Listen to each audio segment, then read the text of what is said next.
8:45 in the morning. The Black Sea.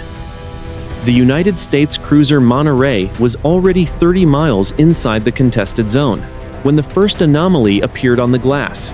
This was not a routine freedom of navigation mission.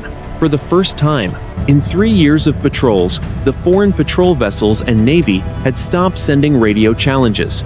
The silence was absolute. Captain Marcus Thorne stood on the bridge of the naval warship.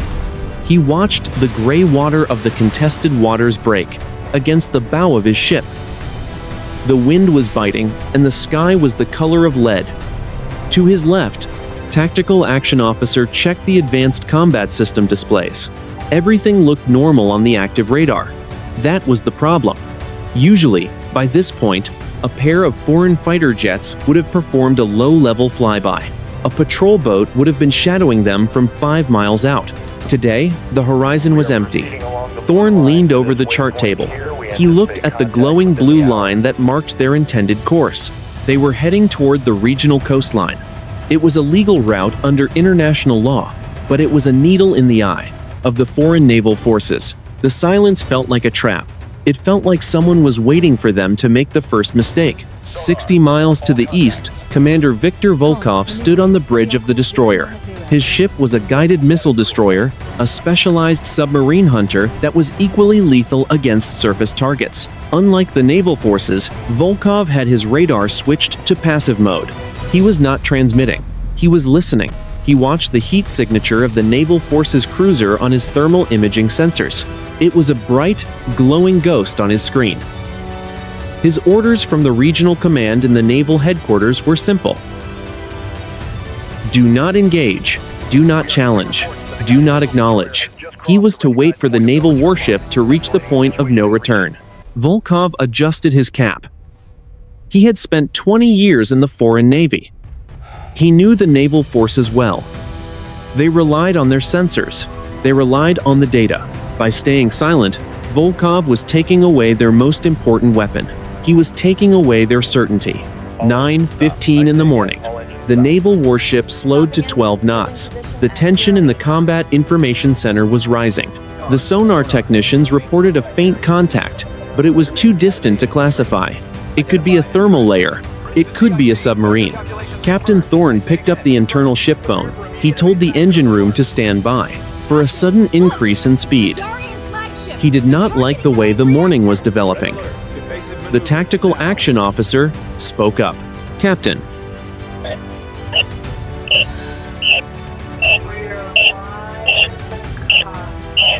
we have a new contact on the visual sensors.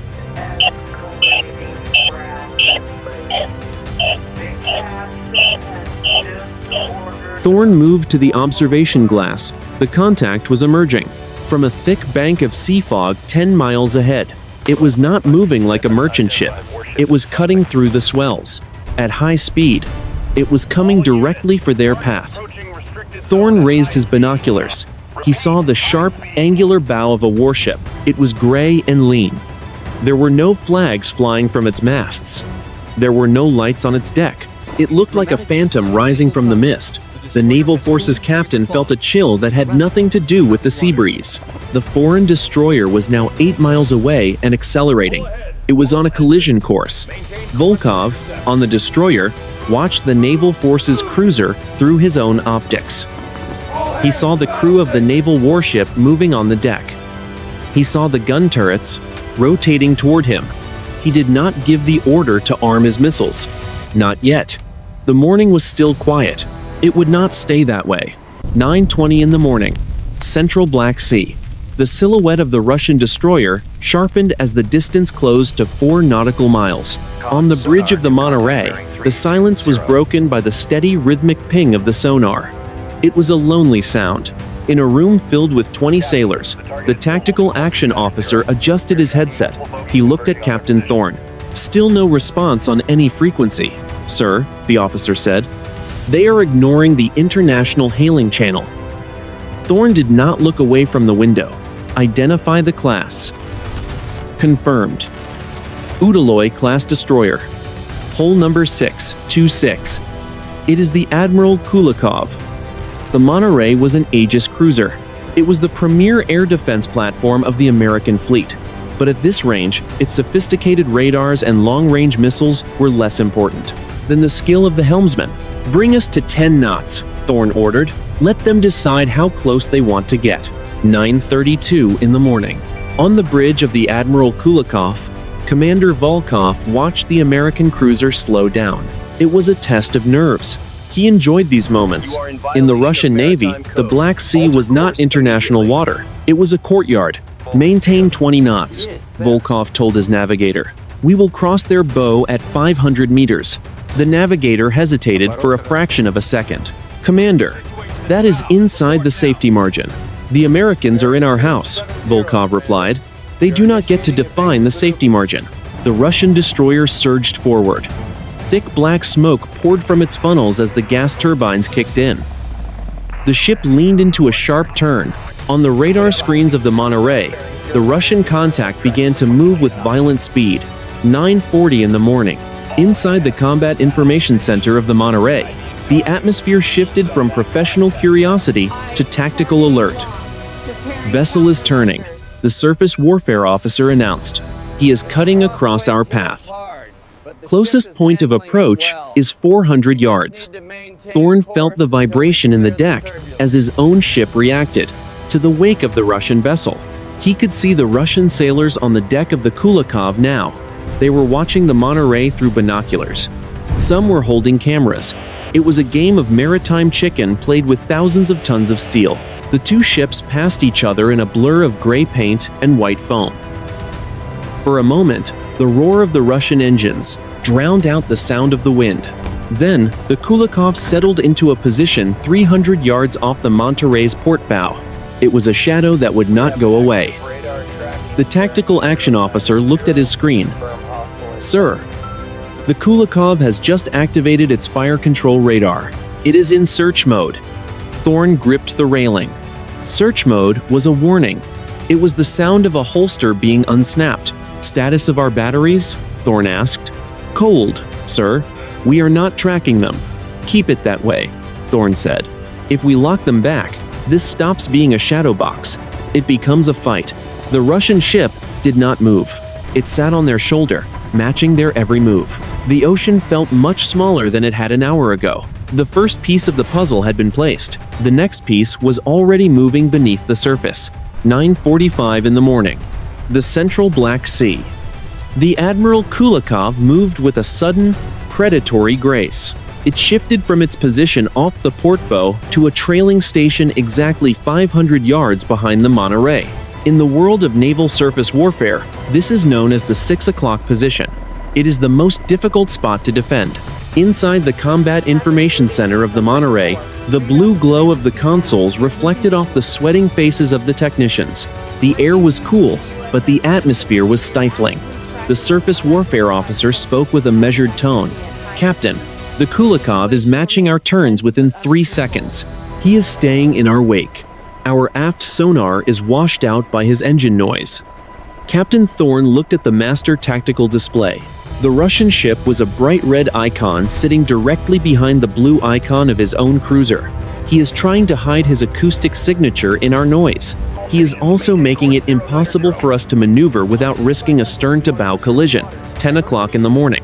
On the bridge of the Admiral Kulakov, Commander Volkov watched the digital rangefinder.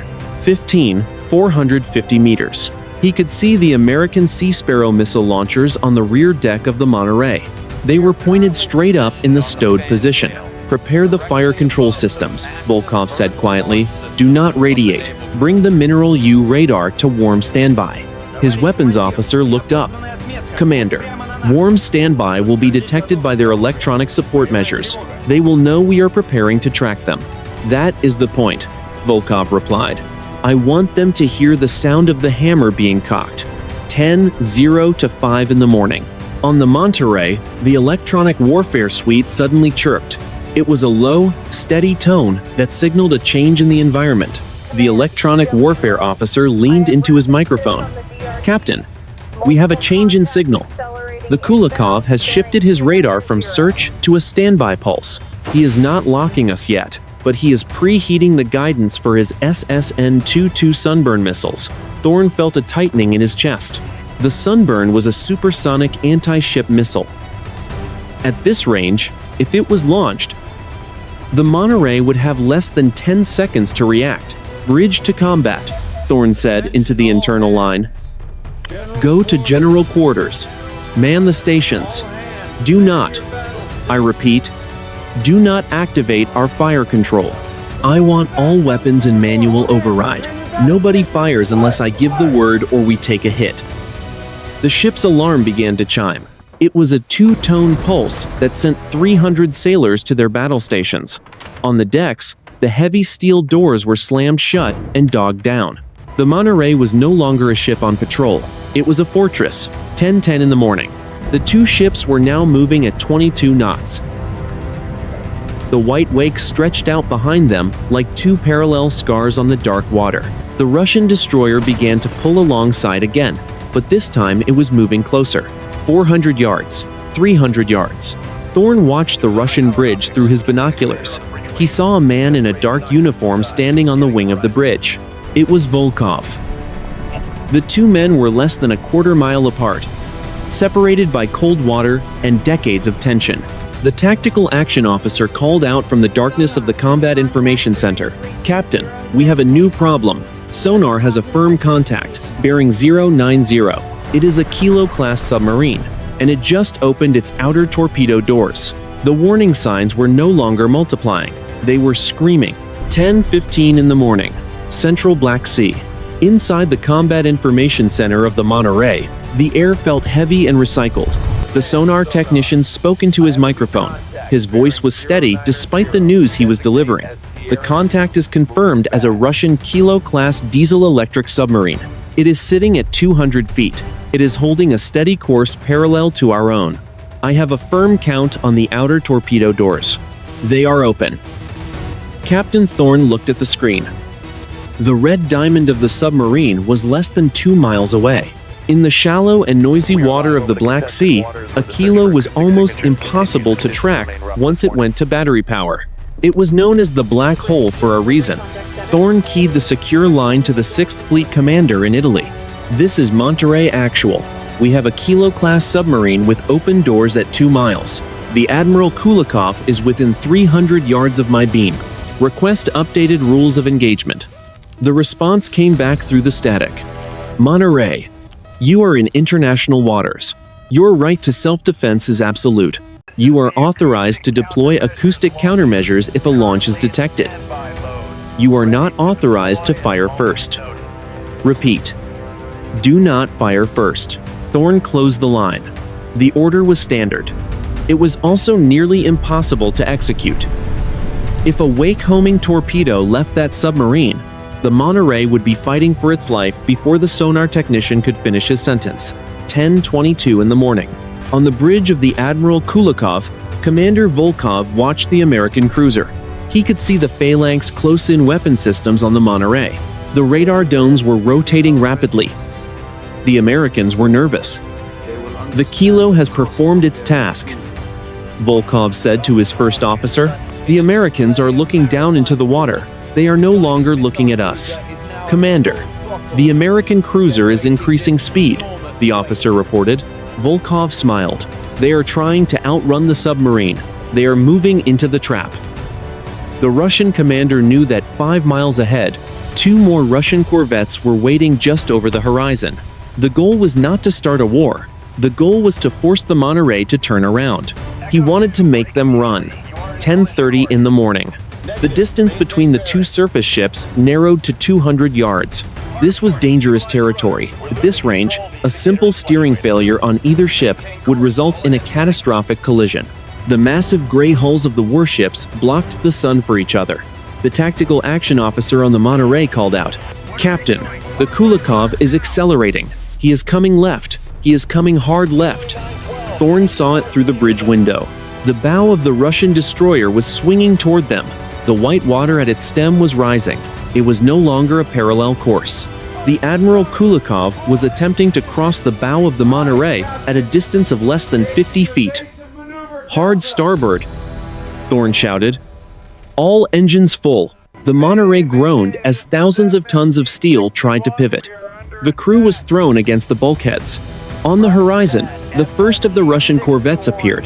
The Americans were not alone anymore. 10:35 in the morning. The central Black Sea. The steel of the Monterey groaned as the cruiser leaned hard into its turn. The wake of the Admiral Kulakov hit the American ship like a physical blow. A wall of white water slammed against the hull. On the bridge, Captain Thorn braced himself against the radar console. He watched the stern of the Russian destroyer clear their bow by less than 30 feet. It was close enough to see the individual rivets on the Russian hull. It was close enough to smell the burnt diesel from their engines. Report, Thorn barked. The helmsman's knuckles were white on the wheel. Steady on course 095, sir. She is responding. We cleared him. Barely, Thorn muttered. He looked at the tactical display. The Russian destroyer had not slowed down. It had looped around and was now coming up on their starboard side. But it was no longer alone. 10:42 in the morning. Two new contacts appeared on the horizon to the north. They were small, fast, and heavily armed. Classification on the new arrivals, Thorn ordered. The tactical action officer adjusted his headset. Two Udaloy-class corvettes. They are moving at 35 knots. They are splitting up. One is moving to our bow. The other is moving to our stern. They are boxing us in, Captain. The Udaloy-class corvettes were small, but they carried the caliber cruise missile. In the confined waters of the Black Sea, they were like wolves circling a bear. The Monterey was larger and more powerful, but it was being stripped of its ability to move. Bridge to combat, Thorn said. Give me a look at the Kilo submarine. The submarine has leveled off at 100 feet, sir, the sonar lead replied. He is sitting directly beneath the Kulakov. They are using the destroyer's noise to mask the submarine's position. We have lost a clean track, 10:50 in the morning. On the bridge of the Admiral Kulakov, Commander Volkov stood with his arms crossed. He felt the vibration of the engines through the soles of his boots. The American ship was now surrounded. To the front and back were the corvettes. To the side was his own destroyer. Below was the Kilo. The Americans are holding their course, the first officer noted. They are not turning back. Volkov nodded. Captain Thorn is a professional. He will not turn until he feels the cold steel against his throat. We are going to give him that sensation. Volkov turned to his weapons officer. Warm the fire control for the main battery. Prepare the musket missile tubes for immediate launch sequence. When I give the command, I want a full system illumination. No more standby. No more searching. I want them to see every eye we have looking at them. The weapons officer paused. Commander, that will trigger their automated defense systems.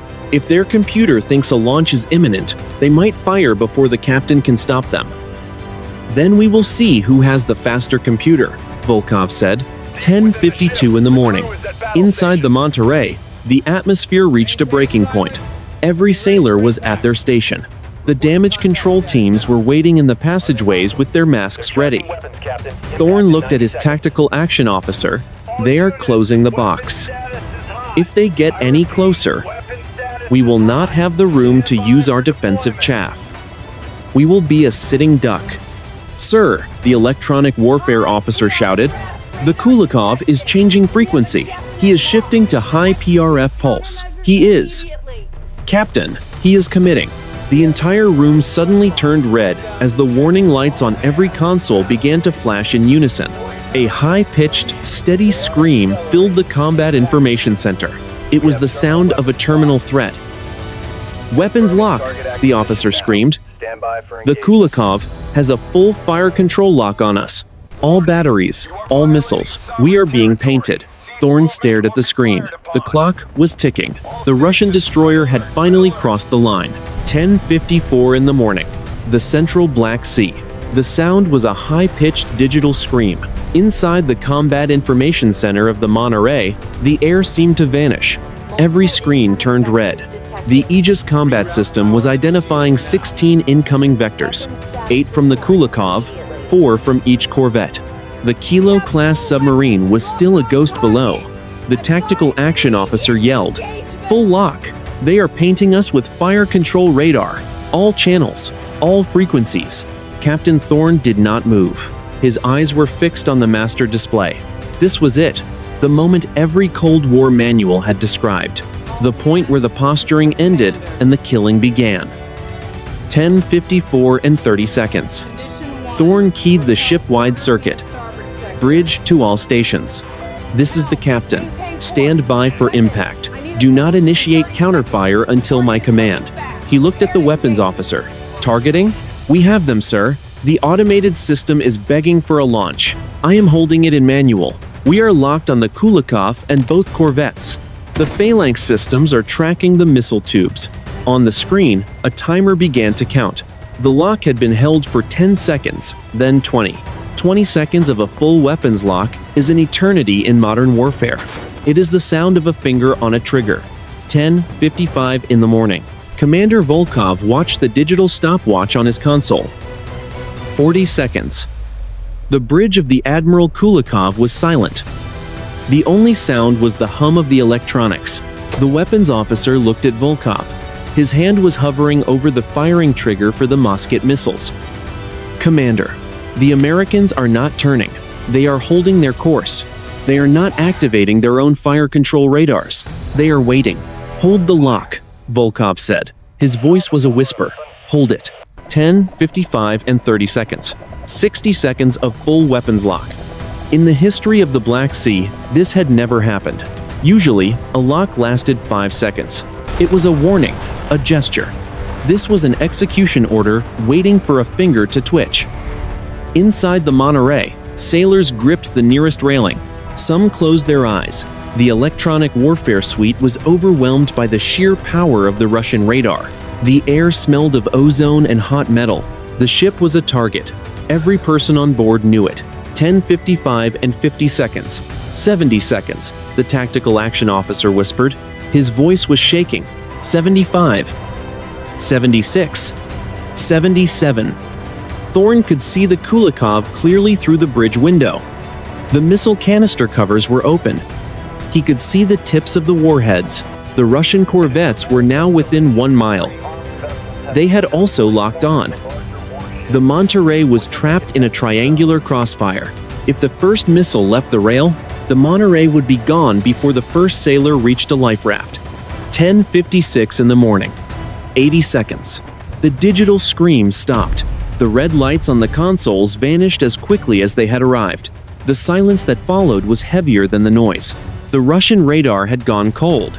Thorne exhaled a breath he had been holding for over a minute. The bridge crew was frozen. Nobody spoke. They all looked at the radio speaker on the bulkhead. A static-filled crackle came through. It was the international hailing frequency. The voice was calm. It was Russian, speaking in clear, accented English. It was Commander Volkov. The voice said one word. Tomorrow. 10:57 in the morning.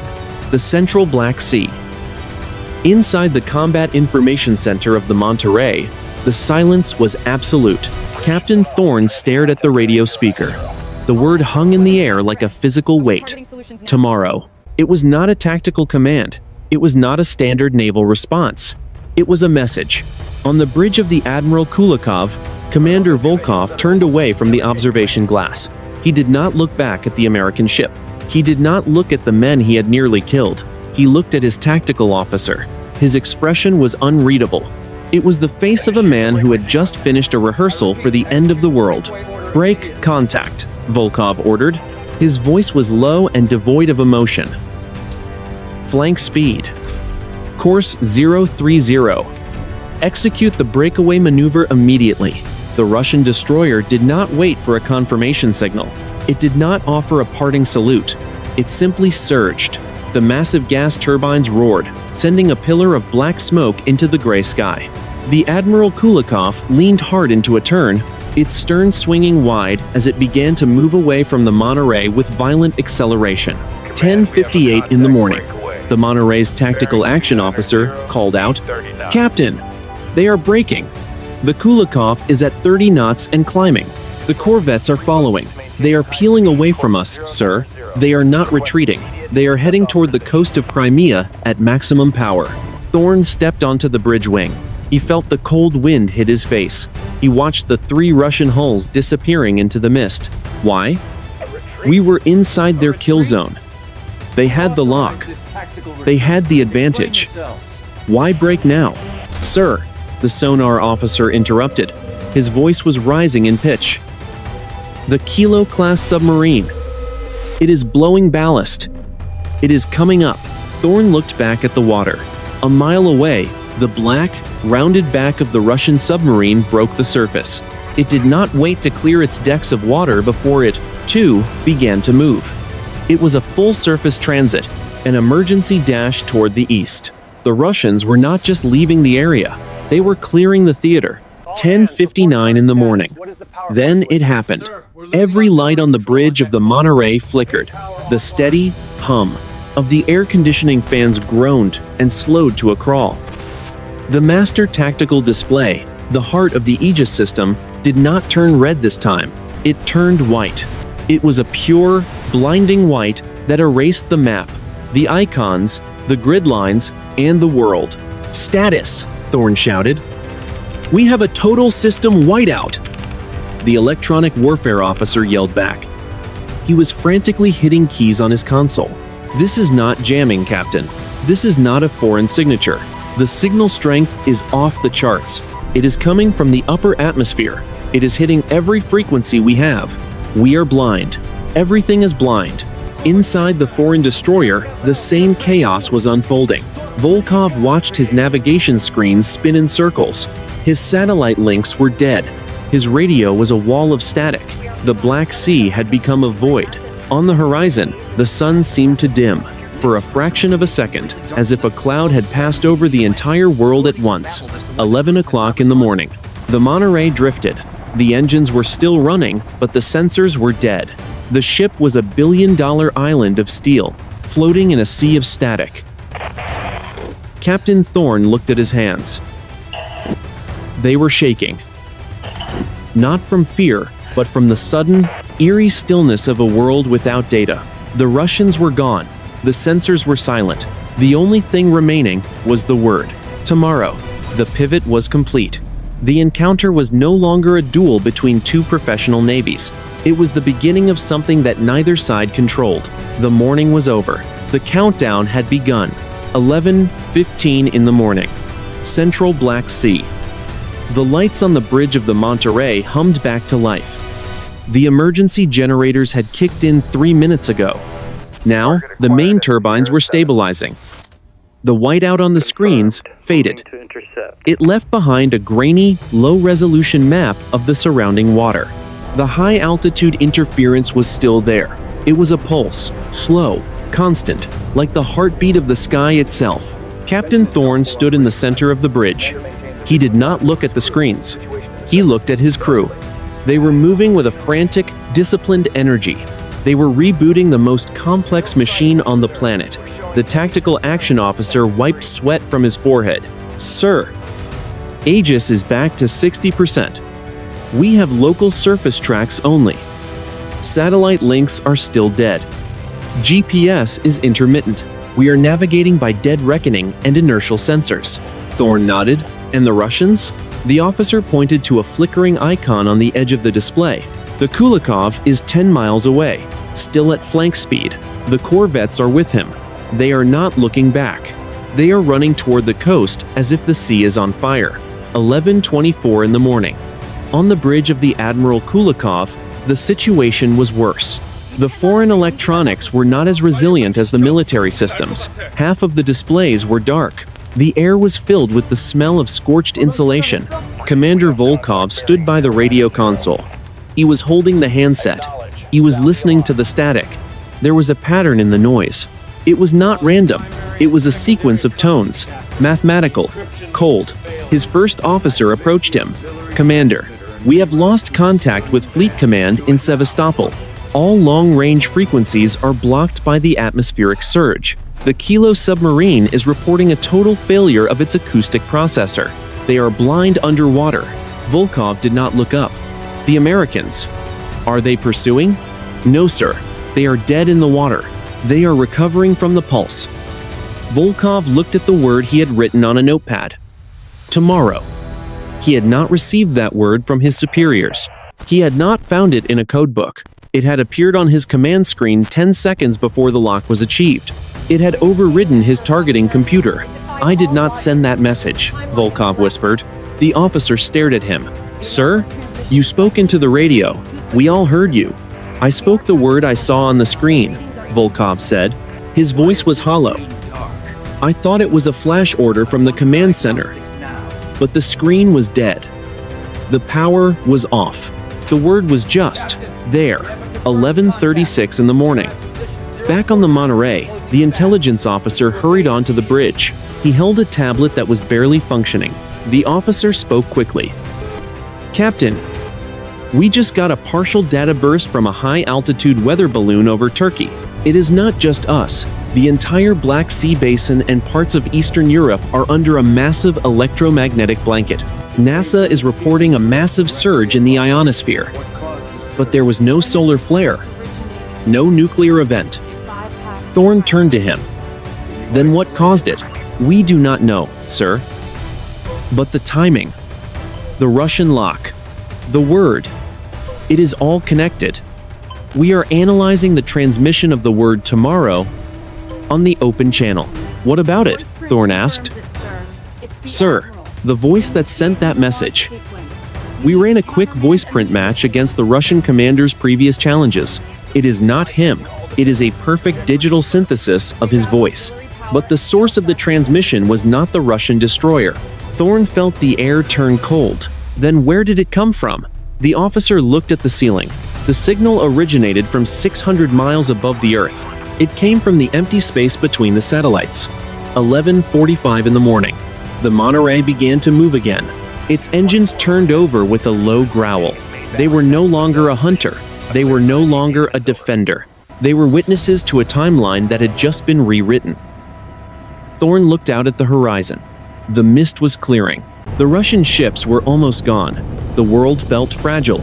It felt like a glass ornament that had been tapped by a hammer. The tactical action officer looked at his watch. The interference is growing, Captain. We will lose all external communication in 10 minutes. Set a course for the Bosphorus, Thorne said. We are leaving. Whatever is happening here, it is not a naval engagement anymore. The naval warship turned. It left the contested zone behind, but the word remained. It was no longer a mystery. It was a deadline. The morning was over. The countdown to whatever came next was already at 23 hours. 12 noon. The Pentagon. Arlington, Virginia. Admiral Sarah Vance stared at the red folder on the mahogany table. It was marked Flash Override. This was the highest priority classification in the American military. Inside were the raw logs from the Monterey. She had read them 3 times. Each time, the implications grew more terrifying. Talk to me, Vance said. She did not look up from the report. The intelligence officer standing across from her cleared his throat. The Monterey's Aegis system recorded an 80-second weapons lock from the Russian destroyer. That is confirmed. We also have the audio recording of the transmission. The word was tomorrow. It was broadcast on the international hailing frequency. Vance looked up. And the pulse? The electromagnetic surge happened exactly 10 seconds. After the transmission, the officer replied. It was not a weaponized pulse. It did not fry the circuits. It simply occupied them. It was like a massive wave of white noise that drowned out every sensor in the region.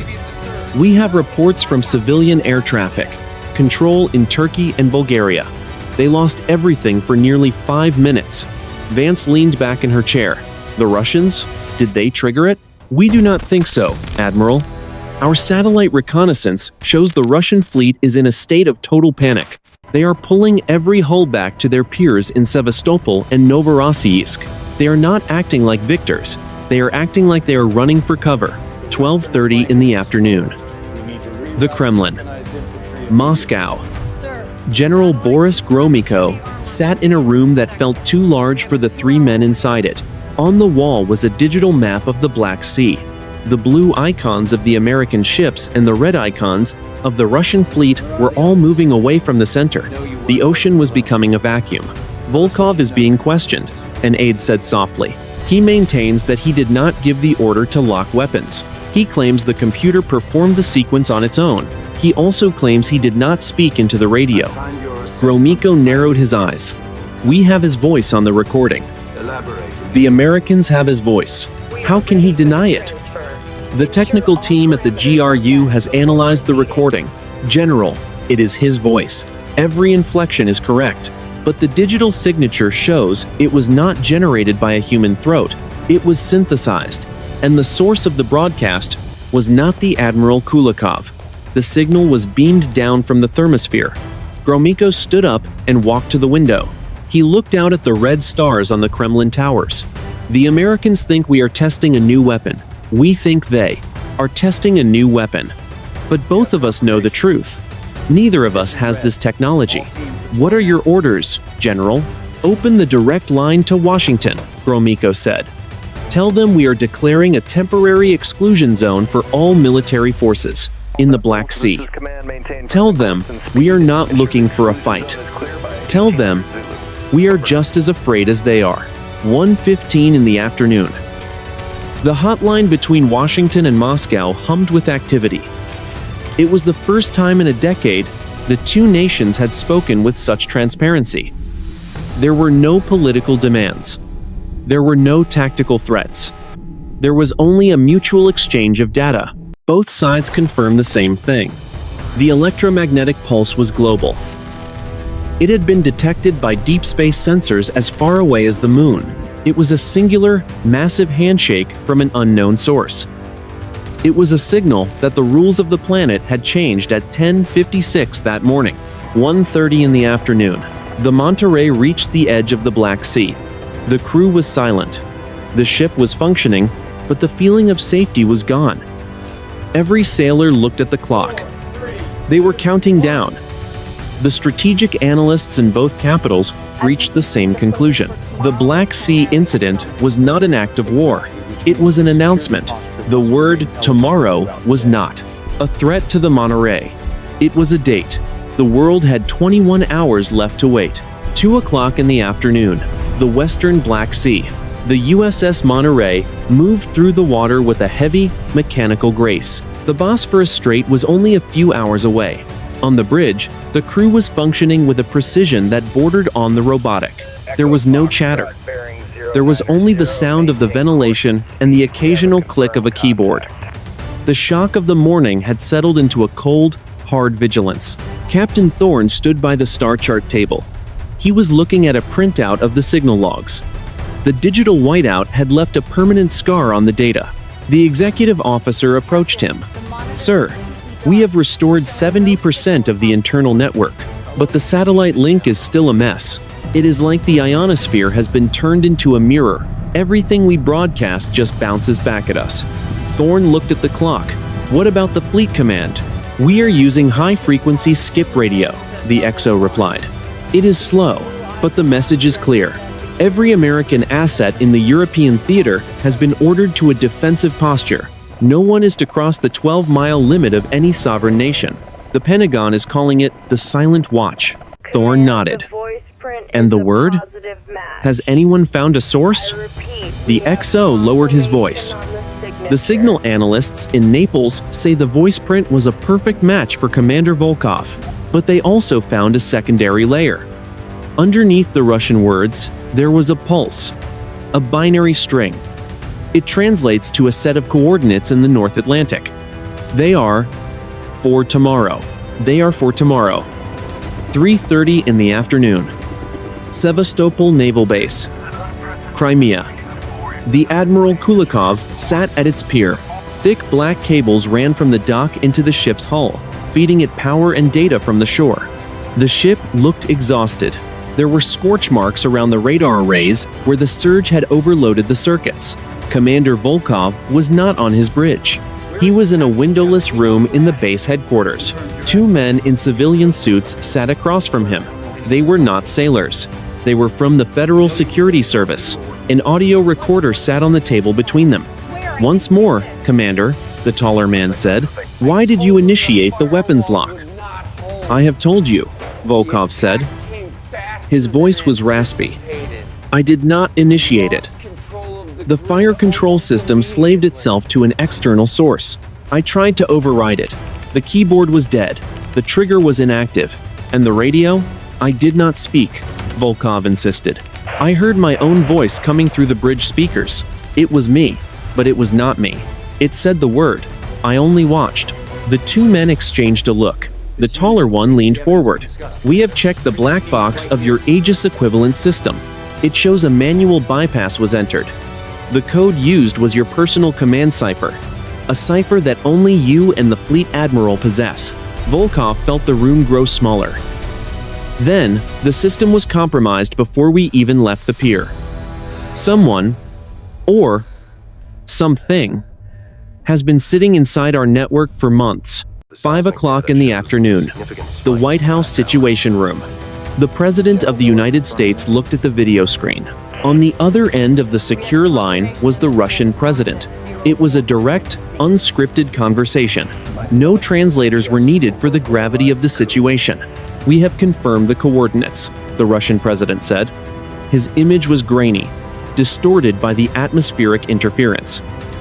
They are in the middle of the Atlantic, an empty patch of ocean, 4,000 meters deep. Our analysts say the same, the American president replied. Whatever is happening, it started in the Black Sea to get our attention.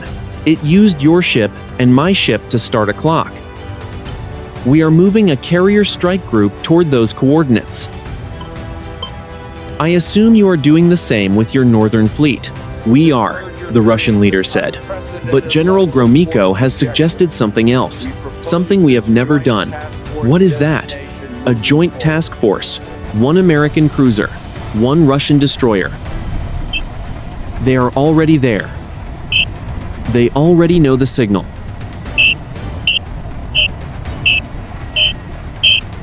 The American president looked at his advisors. They all nodded. There was no other choice. The 2 ships that had almost started a war were now the only 2 ships that shared the secret. Agreed, the president said. But tell your commander one thing. If that clock hits 0 and nothing happens, we go back to the old rules. If that clock hits 0, the Russian president said, I do not think the old rules will exist anymore. The screen went black. The countdown was now at 17 hours. The Monterey and the Admiral Kulakov were no longer enemies. They were a team of 2, sailing toward a point on the map that did not exist yesterday. 3 days later, Norfolk, Naval Base, and the headquarters of the Russian Black Sea Fleet. The debriefings had lasted 72 hours without a break. In a secure, windowless vault in Virginia, Captain Thorne sat across from a panel of 12 admirals and 3 civilian scientists. They did not ask about his maneuvers. They did not ask about the rules of engagement. They asked about the silence. Describe the feeling of the whiteout again, a scientist from the Jet Propulsion Laboratory said. Thorne leaned back. His uniform was wrinkled. He looked like a man who had seen the edge of the world and was still trying to find his footing. It was not a loss of power. It was a replacement of reality. The screens did not just go blank. They were filled with a data stream that our processors could not translate. It felt like the ship was being scanned at the molecular level, like we were being weighed. And the message? An admiral asked. The word was spoken at 10:56, Thorne said. By 10:56 the next day, every nuclear silo in the Ural Mountains reported the same thing. A 60-second mechanical lockout. The keys turned. The codes were entered, but the missiles stayed in the ground. The world was disarmed for 1 minute. The word tomorrow was not a threat of war. It was a demonstration of absolute control. 4 hours later, the Strategic Analysis Center. The military analysis was becoming a document of historical surrender. The intelligence community had officially named the event the Hard Stop. Analysts from the intelligence facility and the foreign intelligence facility had reached a terrifying consensus. The signal that had originated from the thermosphere was not a broadcast.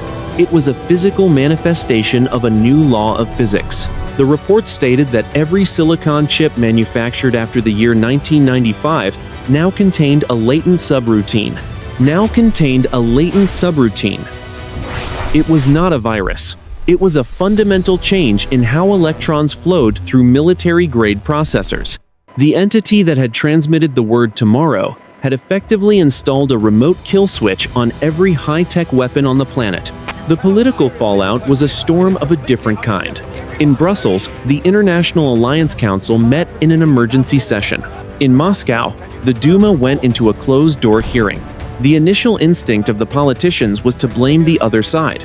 But as the data became public, the blame turned into a paralyzing realization. The era of the superpower was over. If a weapon could be turned off by an external force, then the weapon no longer belonged to the nation that built it. 6 hours ago. The Mid-Atlantic Ridge. The military forces cruiser and the foreign military destroyer had reached the coordinates provided in the binary string. They were the first to arrive. They found nothing but open water. But at exactly noon, a massive, obsidian-colored spire broke the surface. It was 300 feet tall and perfectly smooth. It did not reflect the sun. It absorbed it. The two ships did not point their guns at the spire. They did not point them at each other. They sat side by side, 500 yards apart, two survivors of an old world watching the birth of a new one. Thorne had sent a final message to the foreign ship before the satellite links failed again. It was a simple, professional greeting. "We are here." Volkov had replied with the same brevity. "We are witnesses." The strategic assessment was clear. The Black Sea incident was the final act of traditional naval history. The 80-second weapons lock on the Monterey was the last time a human being would ever hold the power of total destruction in their hands. The Tomorrow Protocol was now the only law that mattered. The morning of the third day was ending. The world was quiet. It was a silence that had been earned through a terror that no one could fully describe.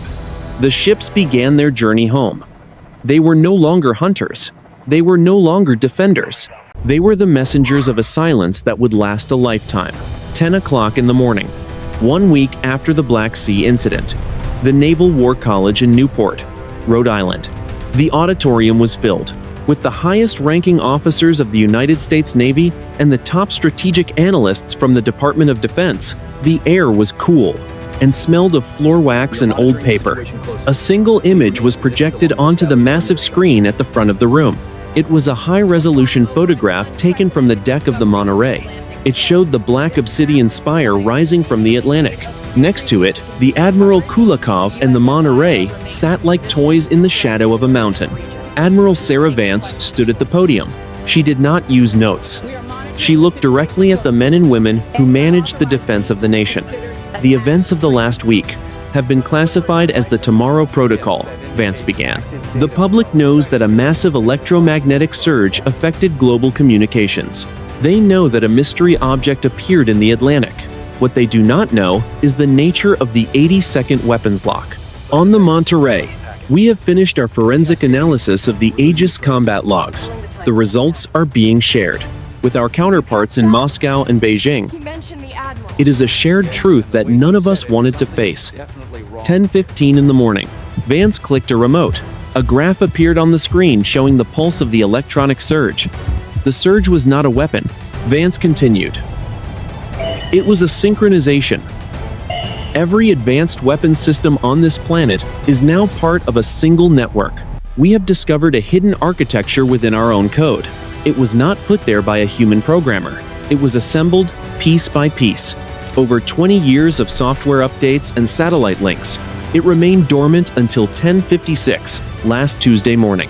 When the Admiral Kulakov locked its weapons on the Monterey, the system was triggered.